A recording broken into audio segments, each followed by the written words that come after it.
যে নারী সকাল সন্ধ্যা 6টি আমল করবে ওই নারীর ভাগ্য আল্লাহ রাব্বুল আলামিন পরিবর্তন করে দিবেন। মা বোনরা যেহেতু বেশি আমল করে, তারা যদি 6টি আমল সকালে এবং সন্ধ্যায় কন্টিনিউয়াসলি করতে পারে, আল্লাহ রাব্বুল আলামিন তাদের তাকদীর পরিবর্তন করে দিবেন। মনে রাখবেন, তাকদীর পরিবর্তনের ক্ষমতা একমাত্র আল্লাহ রাব্বুল আলামিনের হাতে রয়েছে এবং সব ভালো মন্দ আল্লাহ রাব্বুল আলামিনের পক্ষ থেকে এসে থাকে। এটাই আমাদের ঈমান। এই 6টি আমলের মধ্যে প্রথম যে আমলটি, এই আমলটির ব্যাপারে তিরমিজি শরীফে হাদিস এসেছে।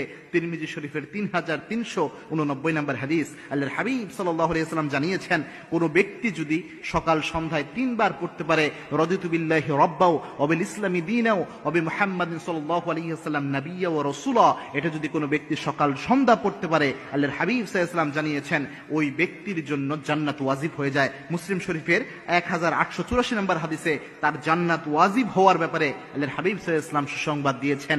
এবং কি এই আমলটির অসম্ভব ফজিলত রয়েছে। 2 নাম্বার যে